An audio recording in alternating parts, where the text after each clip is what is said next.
So last night I was at a dinner with a group of 10 entrepreneurs, and I want to say most of them were between $1 to $8 million in revenue. One of them said something to me. He said, the biggest thing that I learned coming to one of your workshops and then now spending more time with you, or one of the things that I walked away with was I actually felt very jealous of you and your team. And I was like, what do you mean? Because I'd never heard anyone say that before. And he said, I want to feel the same way, like the same way that your team reflects you so well and you all work so well together and you all joke together and you all seem like you genuinely like being around each other. I want to learn how to do that. And it's interesting because I think a lot of my channel, a lot of what I talk about is a lot more tactical around the operations and marketing, sales, customer success, people, operations, hiring, recruiting, very tactical. And I think the reason for that is because I have really struggled with how to operationalize leadership and teach the principles that are actually where I spend 99% of my time. Because the reality is, I don't spend most of my days trying to learn each function of a business. I spend most of my days trying to understand human psychology and how I can be a better leader and how I can be a better person that people want to follow. And so I went on a little bit of a rant because I didn't realize that was something people wanted. And as soon as this guy said that, everyone else at the table was like, yes, like, I want that. Like, can we learn that? Like, how do you do that? I don't want to walk into work every day feeling like I don't like my team and they don't like me. I want to be able to walk in and feel like I have a community that I've created. And so, they said, they kind of put me on the spot and said, like, how did you do that? And so I want to share a little bit of what I shared with them, with you, because I think, especially at the phase they were at, whether you're at 1 million in revenue, 3 million to 8 million, it's all that you have to get past yourself, and so you have to not just master yourself and manage yourself, you have to be able to do it to such a degree that you can do it for others as well. And so I want to share a few beliefs of mine, and they're not tactics, this is just high-level frameworks of how I think about having a team and being a leader that I hope can help you. The first thing that I believe that I think helps me be a better leader is that if I give discretionary effort, I will get it in return. And I will not wait on somebody to give me discretionary effort. I will give it to them before I've observed anything. For example, when I was a personal trainer, I read a book about how to keep your clients and how to make them absolutely love you as a trainer. And it was one of the best books I've ever read, but it talked about putting the extra thought into the person rather than looking at somebody as just your client that you're there to put through exercises and put on a diet. What's their home life like? What are their best friends' names? When's their birthday? What's going on in their life? What are they celebrating? What's relevant? Are they moving? Are they having any big life changes? And the thing that I kept thinking about was, that's already stuff that I really like doing as a person, and so that couldn't be too hard. And so I made a little calendar. So for each of my clients, I knew when their birthdays were, when their anniversaries were, what holidays they celebrated and didn't celebrate, when big stuff was going on in their life. It wasn't even just that I had to send them a gift for everything, but it's that I would bring it up and I would mention it and I would let them know that I was thinking about them. And those same principles that I use to basically keep 100% of my clients at any point in time are the same principles that I've applied to having a team, which is, it's not just looking at them as somebody that works for you and looking at them as somebody who you get something from because you give them money, but it's looking at them as the holistic person that they are and actually being invested in that person. And I think that what I've realized is that in the beginning, I didn't really understand how to teach this, or a term that would even indicate what it is. But what it really is, it's discretionary effort. It's the fact that when I'm taking a shower, I think about the fact that, my assistant who was living in this house in this neighborhood she didn't like just got one that she really likes, and what could I get for her to decorate that house with? What could I do to help her welcome into that home? I should tell her to take a few days off. I could get her this kind of gift. I could get her that. I want to reach out to her husband and ask him, what could I get her? And so it's those moments where you don't have to be thinking about somebody on your team, but you want to because you care about them, because you act as though you care, and then eventually you will. And so I think a lot of times when people say oh, I don't really care about my team like that, well, if you never act like you care, then you don't actually show yourself if you will. And a lot of times you can think your way into an action or you can act your way into a thought. And I think that for me, I have always, especially with somebody who's new on the team, I act my way into a thought, which is if I display that I care and I act like I care, eventually I really do. When I say act until you care, what a lot of people do is when they bring somebody on, they act like they don't care. And they're actually waiting for some sort of sign, which they don't even know what it is, that they should care about this person, they should trust them. But you're actually perpetuating the not caring and the not trusting by not acting like you do. And so it's like, what would somebody who cares, what would they do? They would message the person on their first day. They would send them something nice. They would get them a swag bag immediately. They would hold a one-on-one with them quickly so they can greet them on the team. They would say hi to them every time they saw them. They would ask them how their first day was, their first week was. They would offer them and see if they need anything, right? And what you'll see is that if you act like you don't care, you're more likely to demonstrate to that person that you don't, which then they act like they don't care, which then perpetuates the cycle, right? And so it only takes one person to change a relationship, and if you're the leader in the company, that's on you to do. And one thing you can do is demonstrate that you care for people, and eventually they will demonstrate back that they care for you. You know, there's been a few times in my career where this has made a dramatic difference in my business, one of which is I had a sales team, and the manager over the sales team, this is at gym launch, he was doing a terrible job, just to be honest. And so what happened was I looked at the sales team, and I could tell that he did not care about the sales team. He didn't care about them as people. He was constantly just drilling them and driving them to make sales. Like, despite what it made their personal life look like, despite what was going on at home, despite any way that they were feeling, if they were sick, if they had a vacation, like, he cared not at all. And so, I went to Alex and I was like, listen, like, I think we have to flip this guy out. We need a complete cultural shift here. And I think that we could literally, like, 2x the production of this team if we just had a manager who gave a shit. And so I brought in a new manager, and I'm not even joking, within literally a week, we doubled our sales production. Doubled. And when I asked the team, why did we double production? They said, we don't have somebody constantly breathing down on our necks.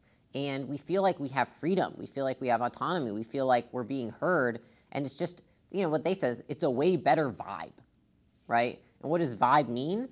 It's just like you now don't have a manager who's interfering with your work. You have somebody who's making you want to work more. And they do that by giving discretionary effort. The second belief that I have about people that has allowed me to build a team that I really, truly love working with is that I do not believe people are stupid. I believe that most people are just bad teachers. A lot of really astute leaders and business people and entrepreneurs have this belief, and they say this all the time. They're like, I think I just hired a bunch of dumbasses. I think I hired a bunch of stupid people. And it's like every time I hear that, the first thought that pops in my mind is, they're not stupid. You just don't know how to teach. You just don't know how to train. You just don't know how to reinforce behaviors. Like, it's not like everyone comes into this world dumb as hell. And so, then the second thought is like, you also hired them, so what's that say about you? But the belief that I've always taken on, and it has served me more than it has not, is that people are trainable. When people come into a business, either they come in fresh, not knowing much at all, or they come in doing what they've been trained to do by somebody else. And maybe that person was an idiot and trained them poorly. Does that mean that they're an idiot? No. Most people can learn most things. And holding that belief has helped me way more than it has hurt me, because I have seen people that were teenagers and so young and so inexperienced do things better than somebody who's had 20 years of experience, just because I believed that they had the ability to learn. And I've also instilled that belief in other leaders in my company. I think the underlying skill that's needed to teach well is actually your ability to give feedback. And when I say give feedback, it's really just identifying what good looks like, where somebody's at, and what's the discrepancy, and being able to communicate that in a way that is not punishing, but instead encouraging to somebody. And I think a lot of traditional leadership goes in the opposite direction, which is we dwell on what somebody's done wrong, we dwell on that somebody's not doing well, and we keep them stuck in this cycle of feeling like shit, acting like shit, feeling like shit in, shit out, right? And I think what the best leaders do, the best teachers do, is they're really meticulous about presenting feedback in a way that does not feel personal and in a way that anchors the goal. And in my opinion, the best teachers are able to, one, know the goal of every student, right? Like, what's your personal goal? And then they're able to tie every piece of feedback to that personal goal. which means, hey, I know that you want to be COO one day, right? Yeah, right, I want to be a COO one day. Great. So yesterday you did this. A COO would have handled it like this. What do you think the difference is? And then I'll ask them to tell me where the discrepancy is. I would say that's one of the most effective ways that you can give feedback as a leader, because a lot of times when we give feedback, I think traditional advice puts you on opposite sides of the table. And when you're on opposite sides of the table with somebody, it feels like you're competitors rather than teammates. And I think in order to make it feel like we're on the same team, headed in the same direction, you have to be able to present it in a way that is getting them towards something they want rather than having them run away from something they don't want.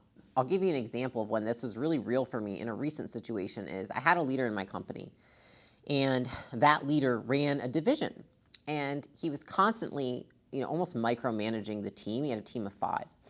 And, I started to realize, like, this is not looking good. I don't know if this guy's the guy. And I knew because one day he sent me a message and he was like, name is a dumbass and dropped the ball on X, Y, and Z, and her presentation was horrific, and I was like, this is really bad. And so, this entire time he'd been telling me how he couldn't get out of the weeds because his team was so dumb. And I just knew. I was like, that's not it. I was like, his team is not dumb. He doesn't know how to teach them how to do anything. And if anything, he suppresses them. And so I let that person go, and I promoted somebody from within. And what that person did was they allowed everybody to display the level of competence that was already there. And he did that because he believed in people. And so he actually put the effort in to train people and to teach people. And because he did that, what we saw was that we didn't have a team of dumbasses. We actually had a team of leaders, of people who now, a year and a half later, are all prominent leaders in my company. And so the difference was that one guy thought that people were dumb and stupid, and the other guy thought that people believed in his team and knew he could teach them. So that's the difference that this kind of belief makes. So if you're saying to yourself right now, like, my team is dumb, I want you to take a look in the mirror and say, like, are you even a good teacher? Do you know how to teach people? Really? And if you don't even know what the word teach means, you probably don't. Another example of this is I had a director of finance at Gym Launch, and that director of finance had a team of 6 people, and she kept saying that they weren't smart enough, and she needed to hire more people, and she can't get anything done. And so I actually ended up bringing in a CFO and having her swap out that director of finance, and that CFO literally ran the same team. And with her leadership coming in and telling me, she's like, listen, they've just been trained wrong. They're fine. They're fine. They haven't been told what to do well. They don't have clarity. They haven't been trained. Because I was like, listen, are they the right people? All I've heard is bad things for the last 6 months. And so she came in, and I really didn't know what to think at first. But within a period of 8 months, we went from having financials delivered 30 days after we closed the books to having financials within 3 days of the month being closed. We went from having quite literally a shit show of data to having an entire dashboard that was delivered to me on a weekly basis. And we went from having a culture where everyone just seemed like they deferred to their leader to having mini leaders within the department. And so again, it wasn't because, in this instance, my director of finance didn't believe people were dumb, but she was not a good teacher, right? And so simply swapping somebody who was a bad teacher out for somebody who's a good teacher, I got to actually tap into the potential of the team that already existed.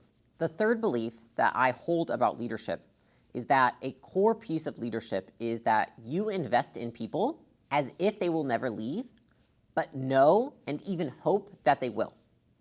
A lot of leaders, the reason that they will never have the culture that they want is because they are too afraid of investing in people and them leaving. They're more afraid of that than they are of not investing in people and them staying.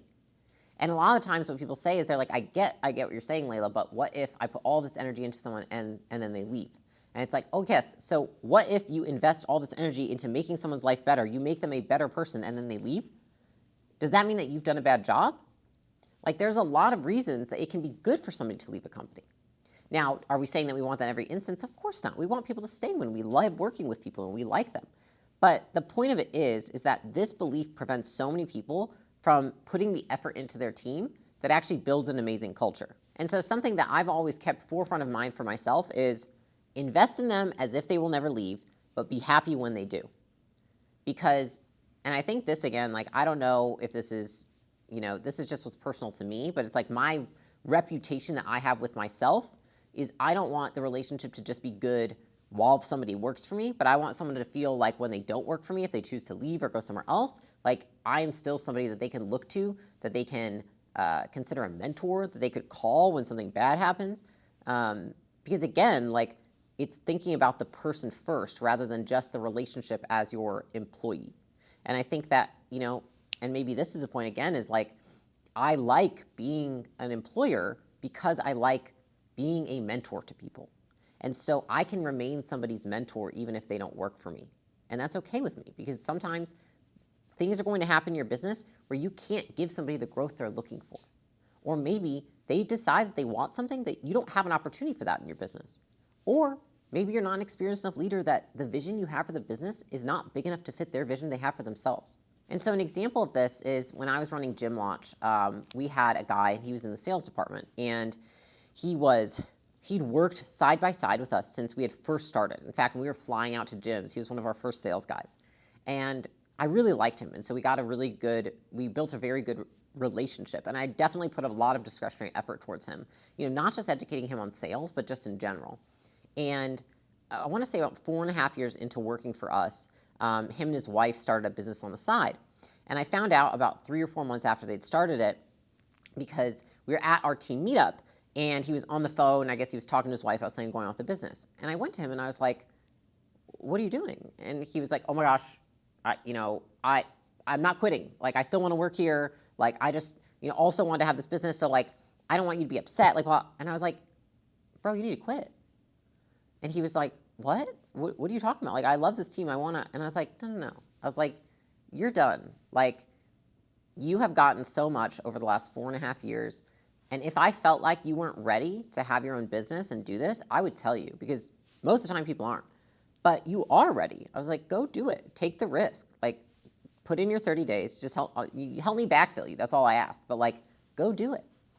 And that's what he did. He put in his notice, and we had about 30 days of transition. He helped backfill himself, and, we've remained in touch since. And I've talked to him on the phone many times since then, given him advice on his business. He's gone through the ups and the downs and all those things. But, like, at the end of the day, do I consider that a loss that I made someone's life better? No, of course not. I consider that a win. And I consider that like the brand I wish to have with myself, which is, it doesn't just go, like, the relationship doesn't end with when somebody isn't working for me, but it's a relationship that I can have for the rest of my life as hopefully their mentor or somebody they look up to. Now, here's the thing. On the other side of that, what happened right before that was I had somebody that I invested a lot into. She was my director of HR, and we were very close. We were actually pretty close in age, which I think a lot of times you're close in age, you have a lot of similar interests and hobbies, like, you usually become closer on a team, and because you have more in common, right? And I put so much into her, and she kind of came in with little experience, and I, as much as I could, gave her everything in my brain, right? And she became almost like my right hand. And she was my right hand for about 2 years. And she was somebody that I saw really ascending in the company. Like, I was like, one day she could even be like a COO or an operator. Like, there's all these big dreams I had for her. And I had spent so much time training her that when I got a text message, it was the morning before I was going to be letting someone go. It was a screenshot of her telling that person I was going to let them go and warning them and saying they didn't agree with it. And I remember in that moment, I was just absolutely just so upset because I couldn't believe that I'd put 2 years of my life into this person, and this happened. And I remember after that happened and we parted ways, I remember thinking, like, I have a choice right now because I feel terrible. I feel like I was betrayed. I feel like I don't want to trust anybody. I feel like I was taken advantage of. And, I looked at it as just a numbers game, which is, if I bring 10 people in and I invest in all 10 of them, it's probably going to pay off with like 7 to 8 of them. And then for 2 to 3, they might end up just like completely fucking me up. completely fucking me or leaving early or something, right? But I don't want those 3 incidences to rob me of the 7. And so I made a decision at that moment. I was like, I will continue to trust people and I will continue to invest in people. And it doesn't matter that I feel like shit. This is part of the game. And this is the price I pay to have a team that I love working with, is that I have to bear these moments where I feel betrayed. And that is just the cost of having an amazing team, is that because you build an amazing team through really investing in people and trusting people, you're ultimately going to have to bear the cost of when you invest and trust in the wrong people. And that's okay. That's just part of it. And I think that has served me more than it has not served me in business. The last belief that I hold about leadership, and definitely not the last, but the last I'm going to have for this video, is if you want people to show up and to be their best, then you have to be at your best. And so I think a lot of leadership, in my opinion, a lot of the books I read early on, a lot of the leaders that I listened to, it's not that they told me what to do, it's that they inspired me by who they were. And that has always been something that has been top of mind for me, and I probably put more time into that than I do into any tactic, is how can I be someone of such character that I earn the respect of other people of high character? How can I be somebody who people don't just look to for business advice, but life advice, because I am able to manage myself and to manage my life? And I think a lot of what creates a leader that people look up to and are inspired by is somebody who's not just one-dimensionally good at one thing. Like, I can't think of many people in life that I look up to because they're very good at making money, right? Like, do I like watch some of your videos maybe? Sure, like I'll watch videos for money, but am I inspired by you? Do you inspire me to want to follow you? Would I move across the country to work for you? Probably not, because I don't see the rest of your life. And I think a lot of the times, something I've distinguished and I've continued to teach people on my team is I believe the best leaders inspire in all facets of life. It's not just one area, but they're able to manage themselves in all the other areas of life as well. And so I've always tried to do that. And I think that probably stems from, I got into fitness. I lost a lot of weight. I worked on my mindset. I tried to work through managing my emotions. There's just been a lot of things in my life that I've tried to do to better myself, and I've seen it pay off when I ended up starting a company because I already had the skills to help myself. Therefore, I was able to help others. I remember the first time in my career when I realized that essentially just how I showed up for my team would train them on how they showed up for me was I was on a call with about 10 of my teammates, and the team was literally like 10 people for gym launch. And I showed up every day in sweatpants and a hoodie with no makeup and my hair in a bun. And I remember looking at my team one day and thinking, like, dude, they all look like they just rolled the fuck out of bed.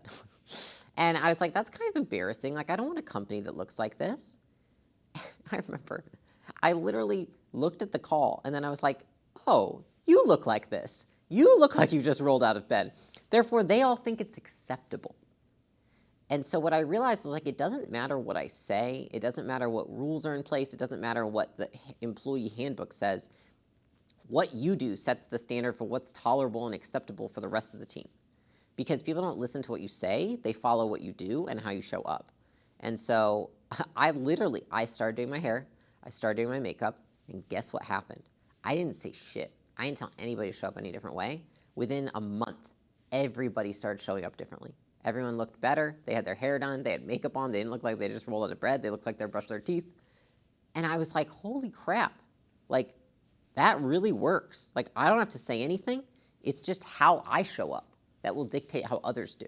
Another example of this is throughout the entire time I owned Gym Launch, one of the main objectives I also had, especially because we were a company centered around fitness, was like, I don't want people to join my company and be less healthy. And I think there's a lot of times where people join a company and other pieces of their life fall to the wayside. And so what I did was I had a walking treadmill, and I would constantly be walking on calls. And what I found is that all of a sudden you started looking at over like a span of like 6 months after I got the treadmill, and there was one day when like 3/4 of our team was on a walking treadmill because they were like, oh, I didn't know that was okay. I can have a walking treadmill. And what's so funny is that then everyone started losing weight and everyone started getting healthier. And then eventually we started doing step challenges as a team because we were like, this is pretty cool. And then I had like testimonials from my team about how much weight they lost working on the team because we promoted a healthy environment. How did I promote a healthy environment? I didn't go say, go eat healthy and diet. I just did it myself and displayed it. And so it's not what we say, it's what we demonstrate to our teams.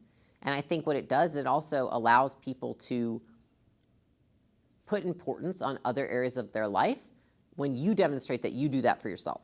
I hope that these frameworks or these principles help you guys. I know they're not like fully fleshed out, but I really want to do a better job of figuring out how to operationalize leadership, because like what irks me is like a lot of the traditional leadership is like, be honest, be trustworthy, be these things. One, nobody knows what those things mean. And then two, nobody knows how do you tactically do that. And so I am going to put more effort towards figuring out how to translate this down, because at the end of the day, the hardest part of building a culture is it's not in the process, it's not in some project management system, it's not in the CRM, it's not in any of the tactics. It's in who you are as a leader and how you show up for your team. And I have just seen, like, as I have become a better person, I've learned to manage my emotions more, I've learned to be kinder, I've learned to be more considerate, I've learned to have more patience, I've learned to communicate better. My team has gotten better. And it's not because of any tactic I've deployed, it's because great people won't work for a mediocre leader. And so the better you are, the better talent you will attract.